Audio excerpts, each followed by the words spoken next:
des architectes paysagistes. Je vous invite à un voyage dans l'art des jardins, à la rencontre de ceux qui les font vivre, les étudient et les imaginent.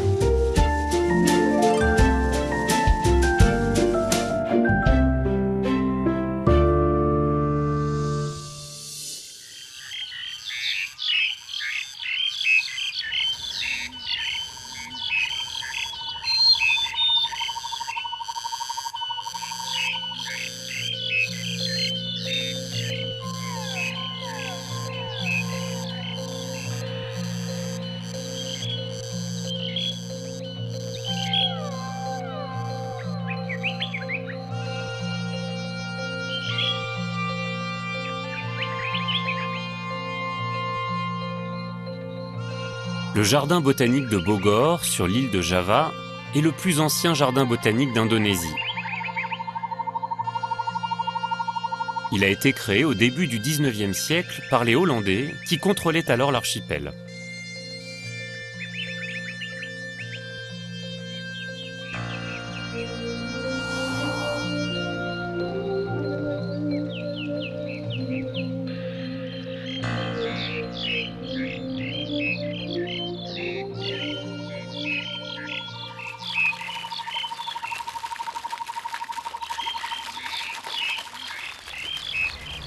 Ce jardin, qui s'étend sur plus de 80 hectares, se trouve au cœur de la ville de Bogor.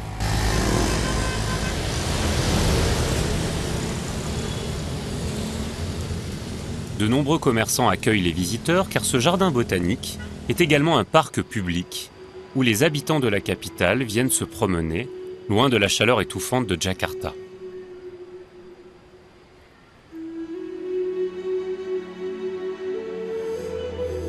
L'un des trésors du jardin est sa forêt tropicale humide. Muja est jardinier en chef depuis 10 ans. C'est lui qui veille sur elle. Là, Muja, c'est quand même frappant. On est à seulement une centaine de mètres de la ville. Et tout d'un coup, on est en immersion dans la forêt tropicale. Le Grand Parc de Bogor est un parc unique au monde parce qu'il se trouve dans le centre-ville d'une ville d'1 million d'habitants, avec des milliers de voitures qui passent autour du parc tous les jours et plusieurs industries qui polluent la ville. Quand les visiteurs y pénètrent, ils découvrent un magnifique parc. La forêt, c'est 60% du territoire de l'Indonésie. Évidemment, dans un jardin botanique comme celui de Bogor, il fallait pouvoir représenter cet écosystème. Ce grand parc reflète la végétation du pays. Nous avons dans cette forêt une collection de 3000 espèces originaires d'Indonésie et environ 13 000 spécimens.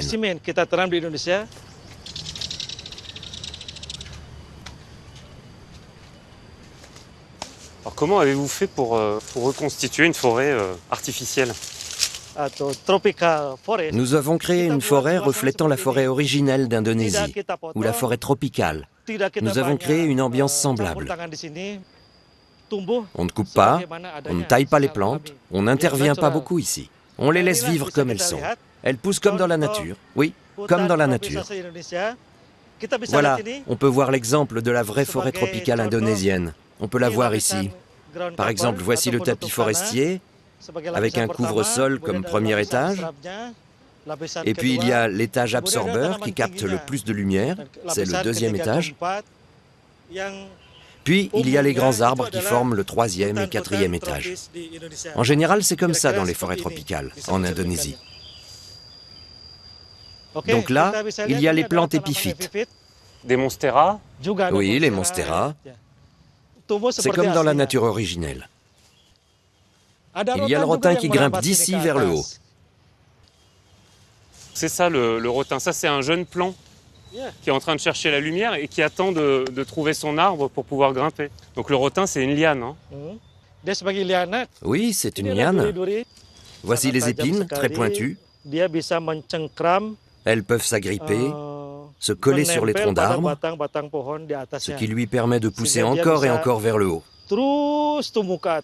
Il peut devenir très long Sa tige peut faire jusqu'à 100 mètres. Oh. Ah oui, il pique. Il pique sur les feuilles, mais surtout ici, là. Hein. Oui, oui. Leur objectif à ces plantes dans la vie, c'est de grimper. Donc effectivement, elles se donnent tous les moyens pour pouvoir grimper. Faites attention. Voilà.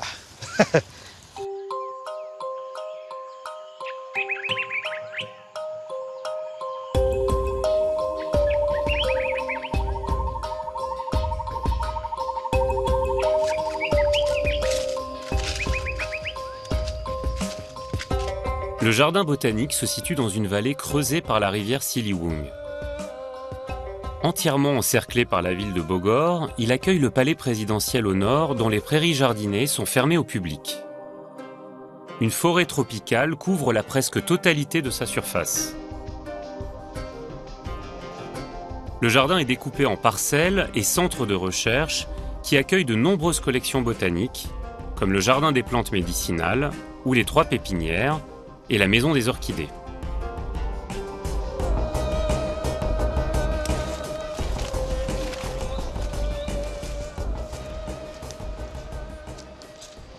Nous avons une collection d'arbres très impressionnante. Ceci est l'arbre de Kenari babi, ou Canarium decumanum en latin. Nous voyons ses racines en contrefort qui sont assez épaisses. Ça, c'est vraiment comme les arcs-boutants d'une cathédrale. C'est eux qui viennent stabiliser l'arbre, en fait. Et ça, c'est les fruits, alors. Oh oui, c'est son fruit. On peut en ramasser un. C'est ce qu'on appelle la noix de Nangai. Ouais. Oui, c'est vrai. Ce sont des fruits comme celui-ci qui ont été apportés de la forêt lors d'une expédition. Il a été planté en 1855.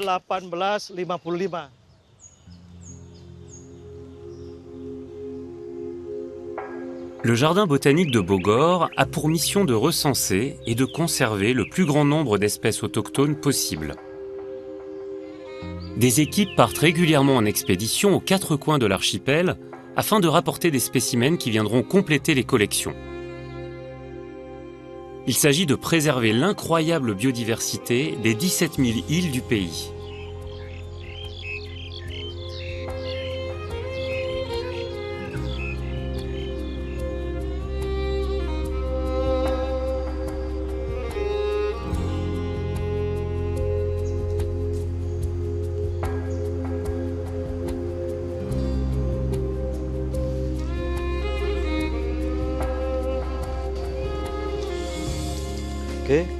Voilà.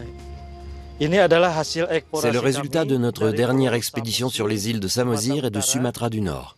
Nous les avons rapportés la semaine dernière, moi et 5 autres. Nous venons de rentrer. Ce sont les plants que nous mettons en pot pour les acclimater dans cette pépinière. Nous pouvons voir un exemple. Ce sont les arbres qui vont devenir très hauts.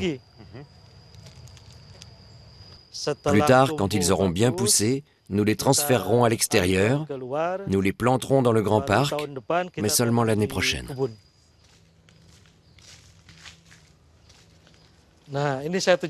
Là, ce sont les bégonias que nous avons rapportés de l'île de Samosir. Mudja, comment ça se passe une expédition aujourd'hui? Oh, les expéditions sont très intéressantes, mais celles d'aujourd'hui sont bien différentes de celles du passé. Dans le passé, les forêts étaient encore grandes et vertes. Il y a 10 ans, quand nous pénétrions dans la forêt, nous devions camper avec la tente en pleine forêt. Maintenant, il y a de plus en plus d'habitations proches de la forêt. Donc aujourd'hui, on monte notre camp au milieu des habitations. Avant, il y avait beaucoup plus de forêts. Nous pouvions facilement trouver les plantes que nous cherchions. Au contraire, aujourd'hui, les forêts commencent à se réduire. Cela rend difficile notre travail de recherche. C'est difficile.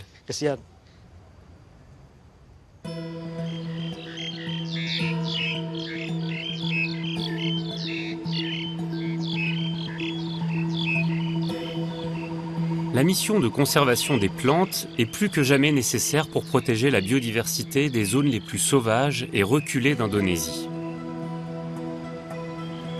Le jardin de Bogor est créé en 1817 par le gouvernement des Indes néerlandaises qui vient de récupérer l'archipel occupé par les Anglais depuis 6 ans. Les Hollandais souhaitaient réunir les plantes indigènes pour les étudier et les utiliser à des fins commerciales, ornementales et médicinales.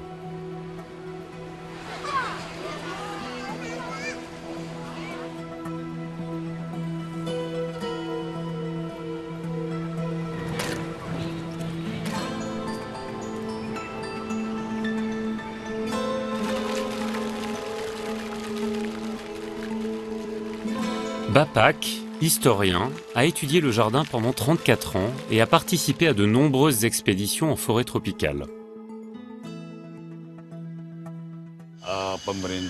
Lorsque le gouvernement colonial hollandais est revenu en Indonésie, il a amené des scientifiques en Indonésie. Parmi ces scientifiques, il y avait le docteur Reinwarth. Il lui a été demandé de créer un grand jardin botanique juste derrière le palais. Donc petit à petit, le jardin devient de plus en plus grand, il double de surface, et en même temps, la ville commence à entourer le jardin. Oui, parce que la ville de Bogor se développe de plus en plus. L'économie se porte de mieux en mieux, et beaucoup de gens d'autres provinces viennent à Bogor pour travailler. Quand j'étais petit, en 1960, la population de Bogor n'était que de 200 000 habitants. Maintenant, il y en a plus d'1 million.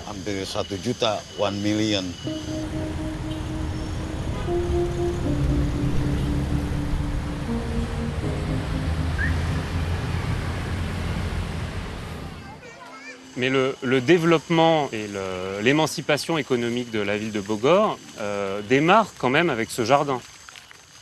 Oui, bien sûr, avec la présence du Grand Parc, se développe la recherche dans le domaine forestier, agricole, paysager, horticole.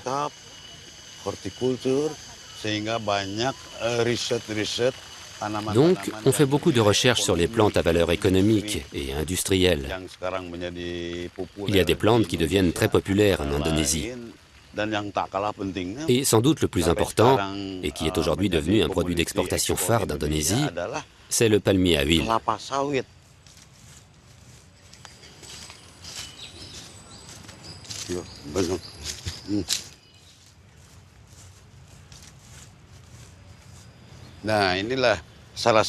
Voici un des premiers palmiers à huile qu'on a fait venir de Guinée en 1848.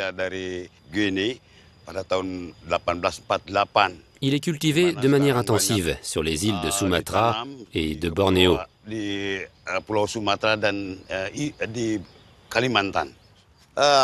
Ça, c'est le fruit du palmier à huile. Quand on le presse, on obtient de l'huile de palme. En conséquence, beaucoup d'arbres dans les forêts sont abattus pour la plantation du palmier à huile, par intérêt économique, pour le business.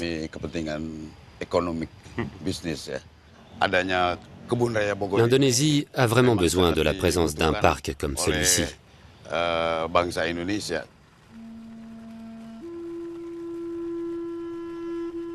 La déforestation qu'entraînent les plantations massives de palmiers à huile pose de nombreux problèmes écologiques partout dans le monde. L'Indonésie est plus particulièrement concernée. Le pays, avec la Malaisie, est au premier rang des producteurs mondiaux d'huile de palme.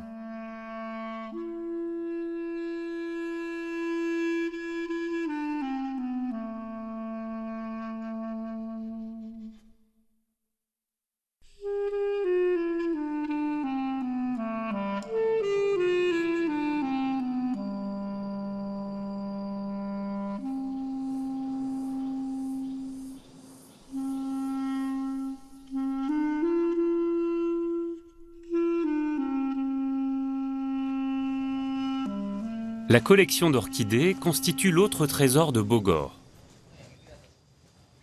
Le jardin botanique collecte des plants qui sont ensuite cultivés dans des serres et multipliés en laboratoire.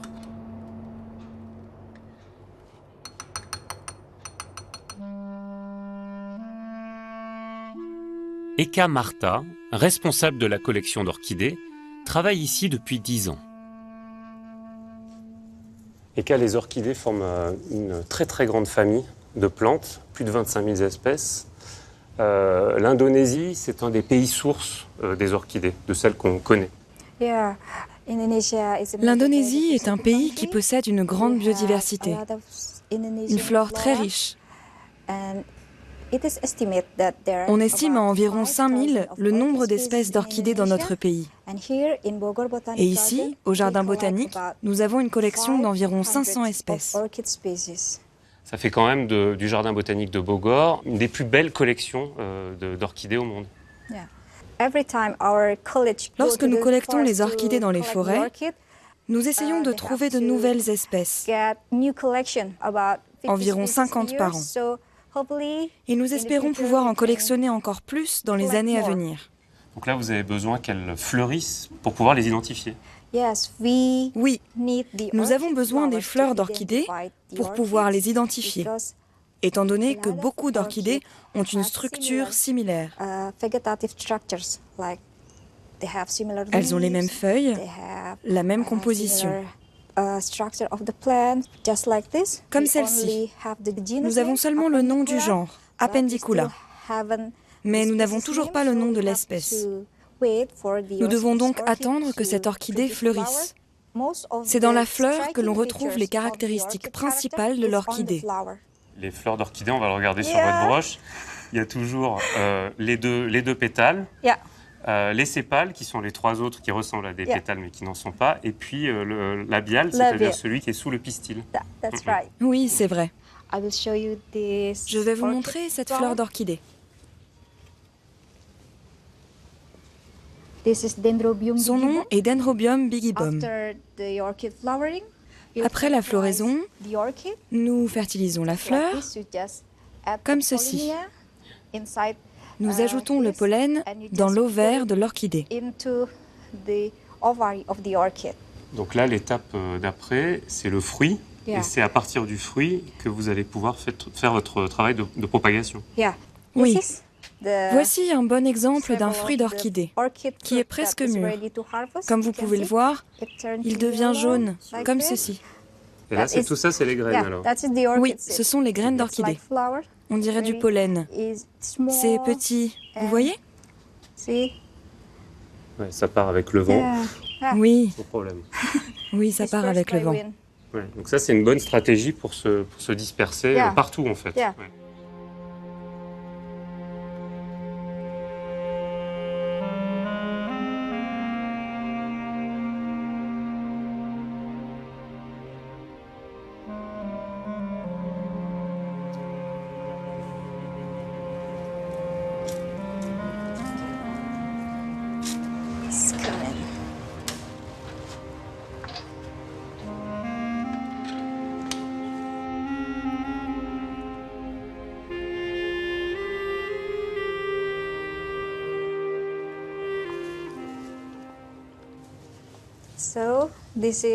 Voici notre laboratoire.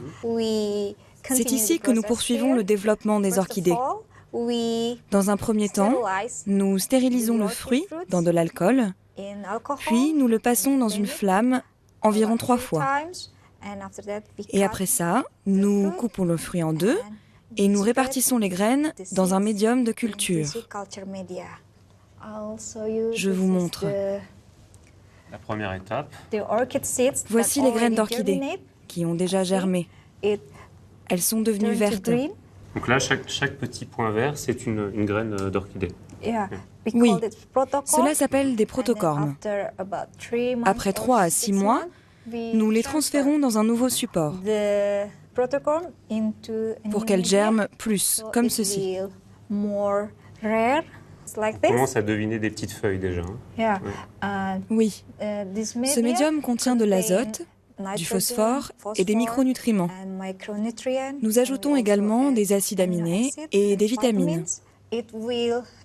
Cela permet à l'embryon de l'orchidée de recevoir les nutriments nécessaires à sa croissance. Cette méthode de croissance est différente de celle que l'on peut observer dans la nature. où l'embryon entre en symbiose avec un champignon qui lui est propre. Donc effectivement, on dit de ces plantes qu'elles sont inféodées, c'est-à-dire que l'orchidée, pour pouvoir se développer, a besoin de ce champignon, sans quoi elle ne pourrait pas pousser. Et vous, finalement, vous refabriquez une sorte de petit biotope avec cette gelée, avec tous les nutriments que vous mettez dans la gelée, pour qu'elle puisse pousser correctement comme elle le fait dans la nature. Oui. Est-ce que cela veut dire que l'orchidée n'a pas besoin de terre pour pousser? Oui. Elles ont juste besoin d'un support pour leurs racines. À travers leurs feuilles, elles peuvent réaliser de la photosynthèse et obtiennent alors les nutriments dont elles ont besoin. Elles les puisent dans leur environnement et non pas dans le sol.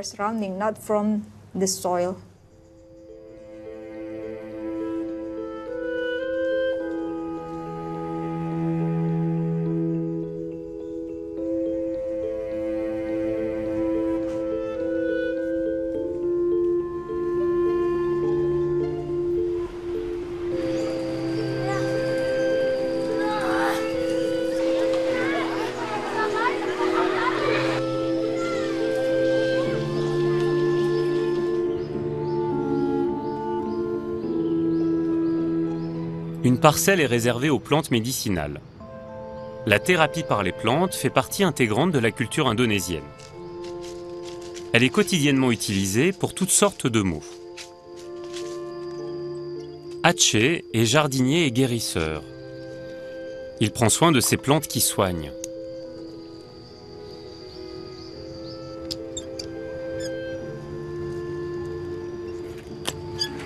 Et alors ça, Aceh, à quoi elle sert cette plante? Ça, c'est l'androgaphis. La fleur sert à remédier à des maladies de peau comme les démangeaisons.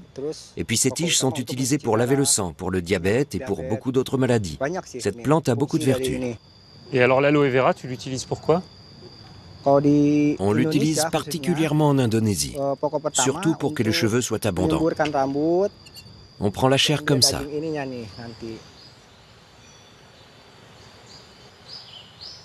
On récupère la chair, c'est assez visqueux. On l'utilise pour les cheveux, on l'applique comme ça. En Indonésie, avant, on a toujours fait comme ça. Pour les bébés et pour les adultes. On disait que c'était pour ralentir les cheveux gris. On en trouve beaucoup en Indonésie. On trouve cette plante presque dans chaque maison. Le médicament fait avec les plantes, ça prend du temps, mais immunise notre corps. Par exemple, quand les maladies reviennent, notre corps se protège comme s'il avait des barrières de protection.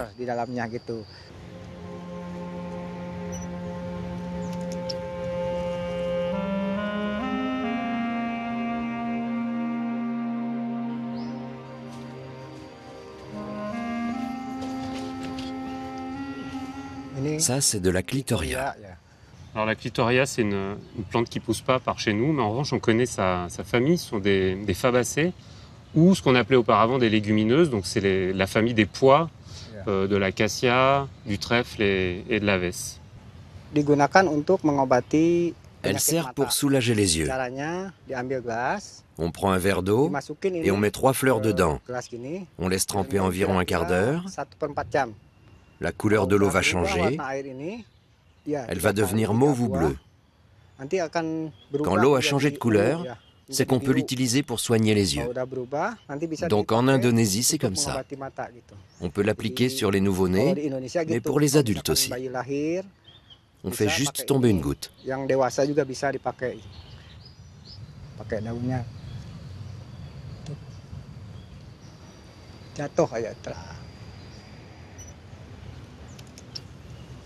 Aceh, tu te sens plutôt jardinier ou plutôt guérisseur? Moi, je suis salarié du Grand Parc. Mon travail est de m'occuper des plantes médicinales. Ma tâche principale est d'entretenir ces plantes. Mais j'ai un deuxième travail, c'est de préparer des remèdes à ceux qui sont malades et me le demandent. Je fais des préparations, c'est l'héritage de ma mère. Je continue ce qu'elle faisait. C'est ce que j'aime faire, ou c'est mon talent, tout simplement. En plus de ce que j'ai appris auprès de ma mère, j'approfondis mes connaissances sur les plantes médicinales.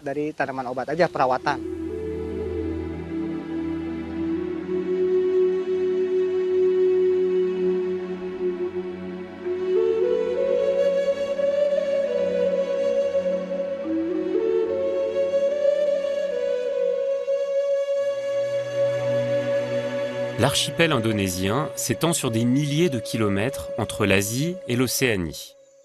Il possède une flore extrêmement riche. Si la surface de sa forêt tropicale diminue dangereusement, elle abrite encore une multitude de plantes qui restent à découvrir et à collecter. En organisant plusieurs expéditions annuelles à travers les 17 000 îles du pays, l'activité des équipes de chercheurs de Bogor est aussi intense qu'exceptionnelle dans le monde de la recherche botanique.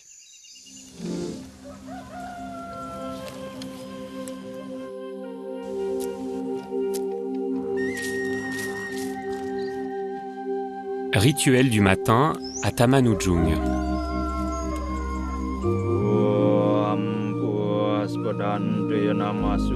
Des offrandes de fleurs pour honorer la nature,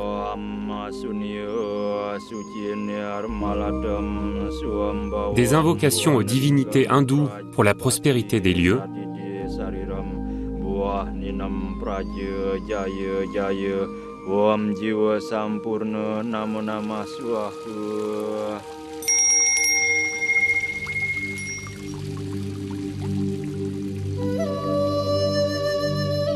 Ici à Bali, les cultes font partie du quotidien.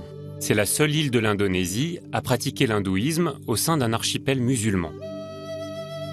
Le jardin de Tamanujung était au début du XXe siècle un domaine royal dédié au repos et aux cérémonies religieuses.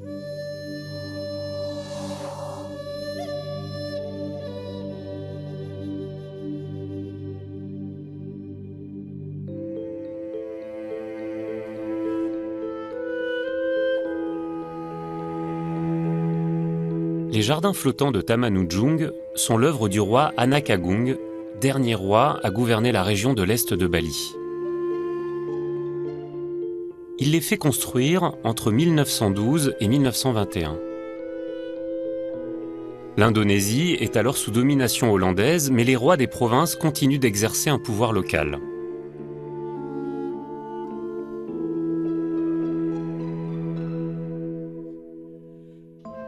Le lieu est soigneusement choisi en raison de la présence de sources sacrées sous un étang ouvert sur la mer.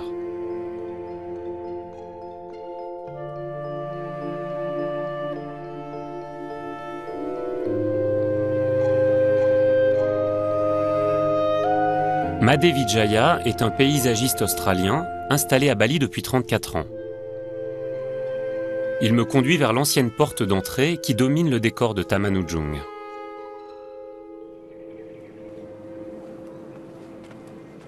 Made, peut-on dire que le jardin de Tamanujung est vraiment en équilibre entre deux paysages puissants, le volcan, la forêt, et puis la mer? C'est un endroit fantastique. Il se situe entre Lunongabang, une montagne qui domine les villages de l'est de Bali, et le détroit de Lombok. C'est la pointe est. C'est pour cela qu'il s'appelle Ujung. Ujung signifie le bout, la fin.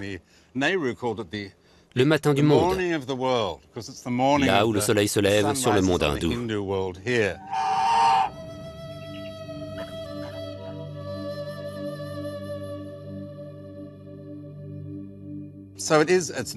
C'est un endroit naturellement béni par son sublime emplacement dans un cadre exceptionnel, un lieu béni des dieux.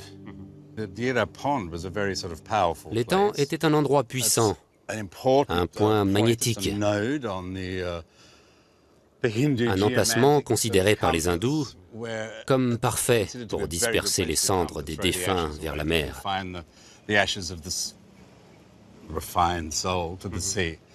Made, c'était donc un lieu où on venait chercher la tranquillité. Bali n'est pas très réputé pour sa tranquillité. Il y a toujours des gongs hindous qui retentissent quelque part. Mais il y a tout de même une certaine forme de quiétude. Et à l'origine, le jardin était très serein. Tous les palais possédaient un taman, c'est-à-dire un jardin d'agrément pour le roi, un lieu de méditation pour se ressourcer et organiser des cérémonies.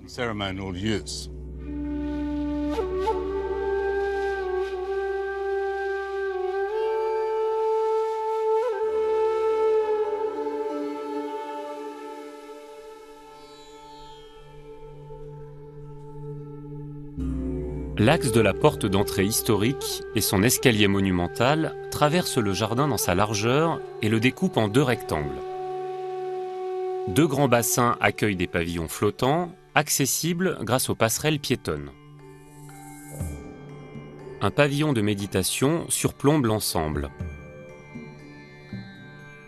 Le jardin comprend également de nombreuses parcelles de riz encore cultivées aujourd'hui.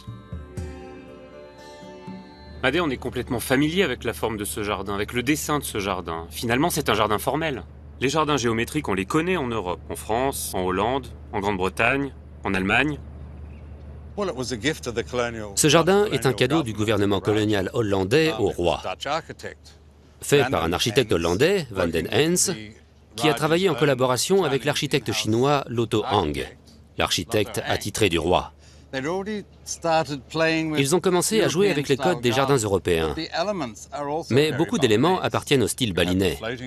Vous avez le pavillon flottant, le balai Gili, l'autre joli pavillon flottant sur le lac, qui reprend bien les formes du palais balinais ouvert. On retrouve aussi le pavillon de méditation, le balai Bundar. Le jardin possède toutes les caractéristiques du jardin formel européen, ce qui, à l'évidence, était une volonté de l'architecte hollandais pour satisfaire les goûts du roi en créant une sorte de jardin européen exubérant, mais qui respecte également la tradition hindoue. Vous savez, l'Asie du Sud-Est était représentée principalement par l'Inde. C'est pour cela qu'on retrouve des influences indiennes et européennes. Et puis, il y avait l'architecte chinois pour interpréter les souhaits du roi dans la décoration. Et je pense que les statues ont toutes été créées par le sculpteur attitré du roi.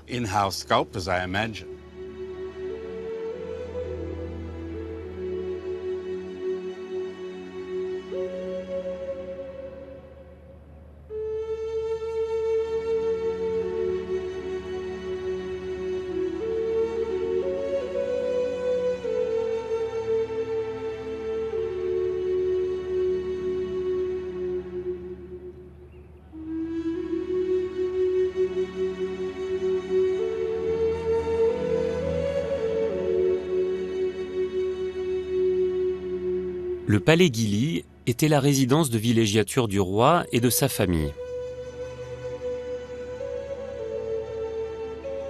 Il y recevait ses invités de marque et les rois des pays voisins.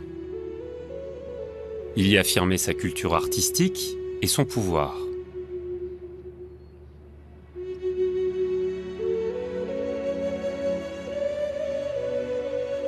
Boulantrisna Djelantik est la petite fille du roi. Elle aime revenir dans le jardin de son enfance.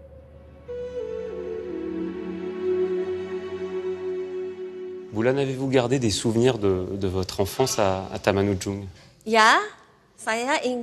Oui, je me rappelle très bien. Quand j'avais 5 ou 6 ans, je venais souvent ici pendant les vacances, quand il n'y avait pas école. Nous aimions bien courir sur les passerelles, aller et venir avec mes petites sœurs. Nous courions tout ensemble. Puis, ce qui me revient du passé, c'est que beaucoup de monde venait souvent ici. Les gens du peuple, notamment à l'occasion des fêtes hindouistes, pour pique-niquer, pour se balader, juste pour s'asseoir, manger, en regardant le beau paysage du jardin. Quelle était la personnalité de votre grand-père? Quand j'étais petite, je me souviens, mon grand-père ne parlait pas beaucoup, mais il était très gentil.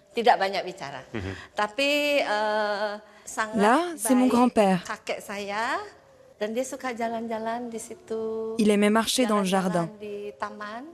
Et lors de ses promenades, les gens se baissaient comme ça quand ils le croisaient. C'est comme ça que ça se passait. Quant à nous, la famille, nous devions nous asseoir aussi quand on le rencontrait. Nous n'avions pas le droit d'être plus haut que lui.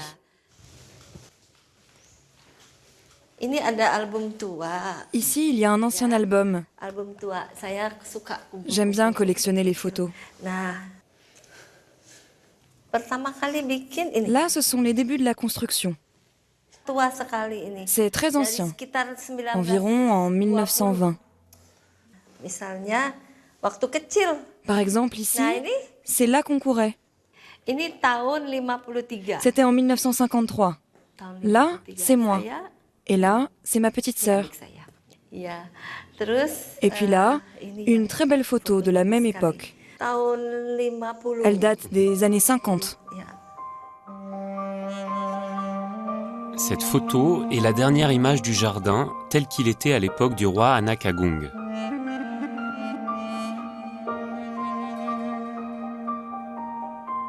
Le jardin a subi 2 catastrophes naturelles. L'éruption du volcan Agung en 1963 le détruit en grande partie, ainsi que de nombreux villages alentours. Le désastre marque le roi jusqu'à sa mort en 1966. Quelques années plus tard, un tremblement de terre laisse le domaine pratiquement en ruine.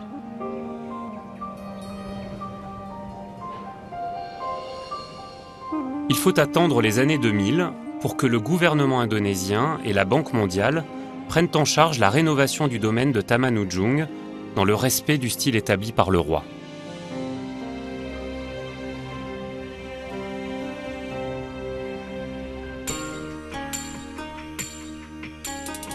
Tamanujung est aujourd'hui un parc public, le plus grand de l'île et le seul à avoir gardé son authenticité historique.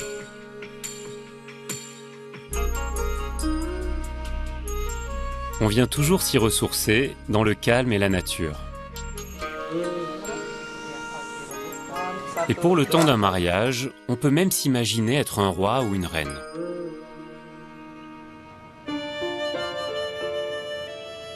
On vient également y apprécier la fraîcheur à l'ombre des manguiers centenaires. Ce sont les seuls arbres à avoir résisté aux 2 catastrophes.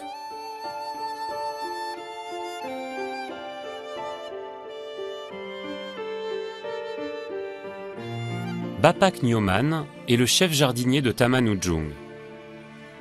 Il a participé à la restauration du parc. La structure géométrique et les perspectives des allées sont ponctuées par de petits arbustes persistants à feuilles rouges, le syzygium.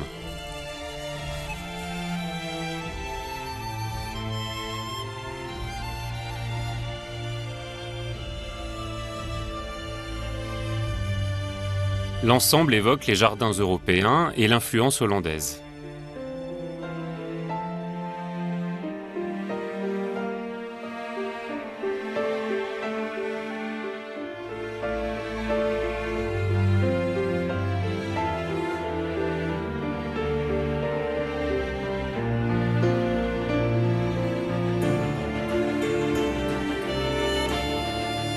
Nyoman, le balai Bundar, c'est un des pavillons très symboliques en fait, qu'on va retrouver dans le jardin. Chacun de ces pavillons, ils sont reliés soit par des passerelles, soit par des allées qui sont soulignées finalement par des éléments végétaux. Quel choix avez-vous fait pour les plantations lors de la restauration ? Nous avons choisi des plantes et des arbres qui étaient là à l'époque du royaume. Des manguiers, des araucarias, également d'autres arbres fruitiers, comme par exemple le grenadier, et aussi le dattier, dont les fruits sont utilisés lors des rituels religieux. Il y a aussi de nombreuses fleurs, non seulement pour embellir le jardin, mais aussi comme élément essentiel dans les cérémonies. Untuk kelengkapan sarana prasarana upacara. Pada saat upacara, lors des prières aux divinités, les hindouistes de Bali utilisent les fleurs selon leur couleur. Menyembah para dewa itu menggunakan sarana bunga sesuai dengan warna. Les fleurs blanches sont utilisées pour prier le dieu Iswara. Menyembah dewa Iswara. Les fleurs rouges sont utilisées pour prier le dieu Brahma. Et les fleurs jaunes sont utilisées pour prier le Mahadewa. Ici, à Bali, les hindouistes, quand ils prient les dieux, utilisent toujours des fleurs, parce qu'ils pensent que les fleurs apportent des valeurs nobles à celui qui prie les dieux. para dewa.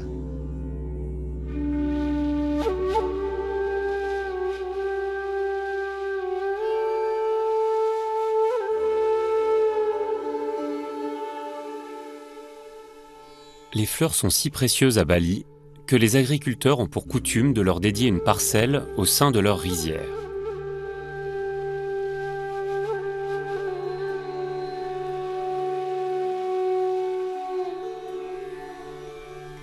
Non loin du jardin de Tamanujung, Budi est riziculteur et horticulteur.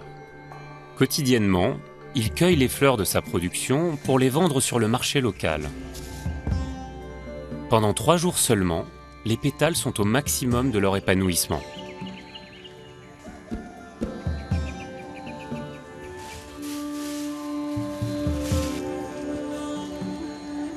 Philippe, Ouais. Tu vois, Jean-Philippe, le temps idéal pour les cueillir, c'est la fin de l'après-midi.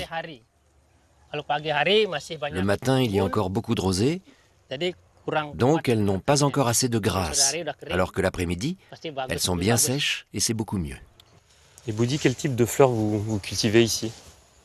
Pour le moment, je n'ai planté que 2 types de fleurs, des patchars et des œillets d'Inde, celles qui sont jaunes là-bas, c'est tout.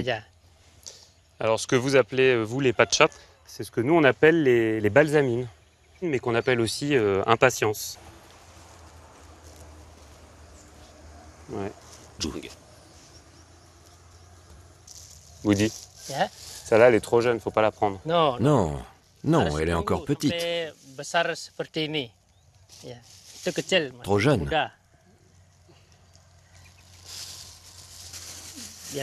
On la laisse jusqu'à ce qu'elle soit grande.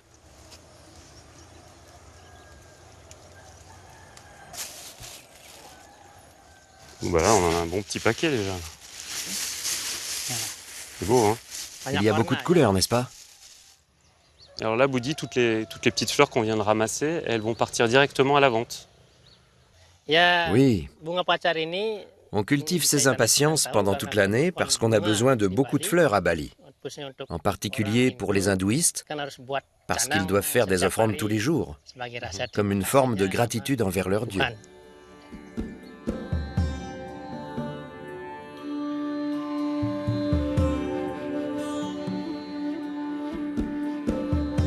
Grâce au climat tropical de Bali, les balsamines et les œillets d'Inde poussent toute l'année, tandis que le riz, ici, n'offre que 2 récoltes par an. Cela permet aux agriculteurs balinais d'alterner leur production et de mieux en vivre.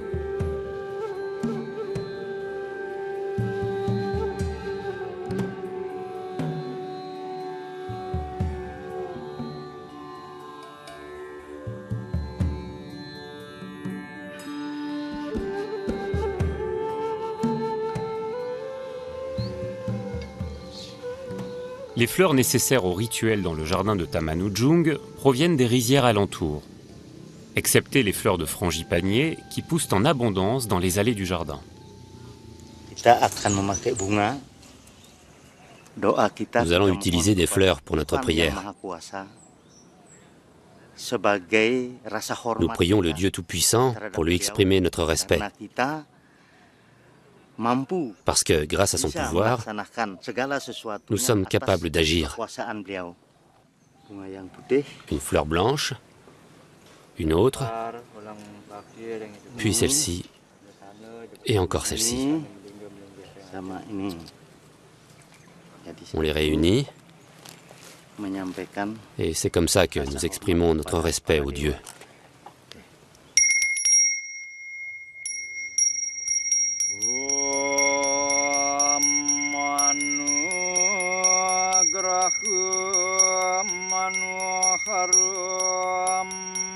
Les odeurs d'encens, de fleurs, les chants psalmodiés, tout invite à la méditation.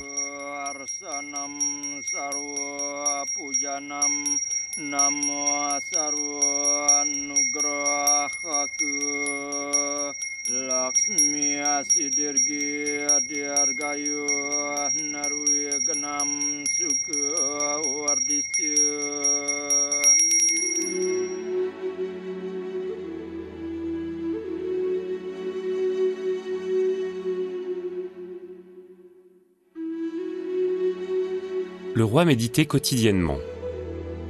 Il avait pour devoir de transmettre à son peuple les valeurs spirituelles. La conception de son jardin illustre cette démarche.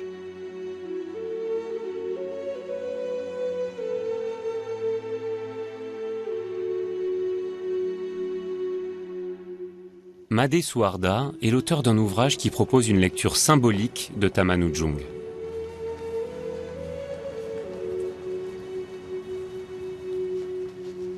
Selon vous, quelle est la signification des deux grands bassins du jardin de Tamanujung? Ces deux grands bassins représentent les plateaux d'une balance. Ils symbolisent la justice. Ils symbolisent le droit. Tandis que l'eau, paisible, est elle-même le but de la juste application de la loi, qui apporte la tranquillité dans la société. Donc on inscrit la forme de la justice dans le dessin du jardin. Au milieu de ces deux bassins, il y a des pavillons. Le pavillon Wantilan, c'est l'endroit pour juger les gens qui violent la loi. Celui qui se trouve au nord, c'est le pavillon Gili. De là, le roi gouvernait et administrait la vie de son peuple.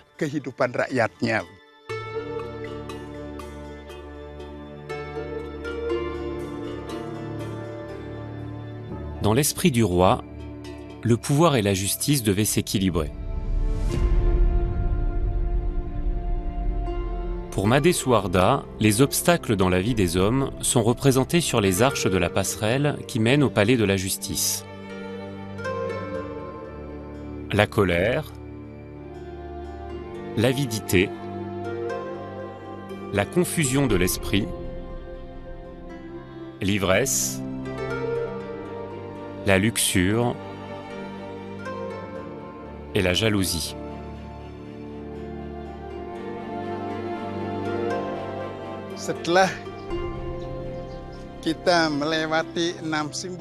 Quand les hommes passent par ces 6 états, qui représentent des ennemis pour leurs esprits, ils sont amenés à commettre des actes qui violent la loi.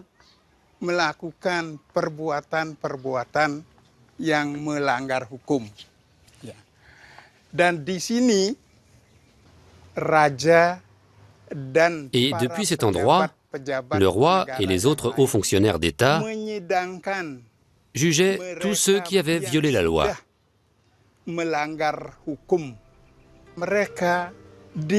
allaient ensuite être jetés dans le bassin d'Ira, qui symbolise le purgatoire.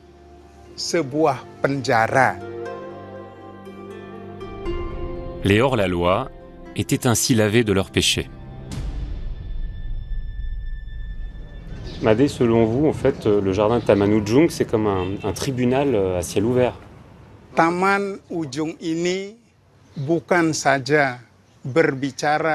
Tamanujung n'évoque pas seulement la loi et la justice. Nous sommes ici dans un lieu où le roi a établi ses concepts de gouvernance, avec un idéal fondé sur l'évolution des mentalités et de la moralité.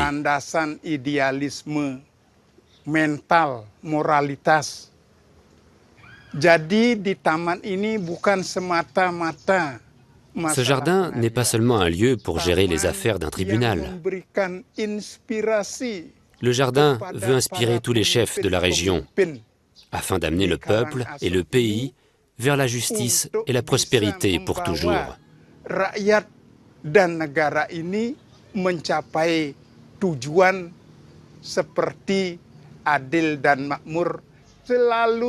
C'est ça, en fait, l'essence du concept du Tamanujung.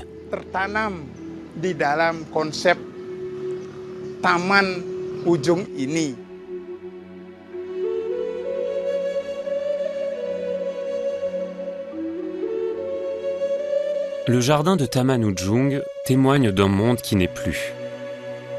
Mais la volonté du roi qui l'a conçu se lit encore lorsque l'on s'y promène. Malgré une reconstruction récente et presque intégrale du jardin, les concepteurs ont réussi à restituer l'esprit des lieux. Il lui faudra cependant plusieurs années pour retrouver tout son charme et sa patine.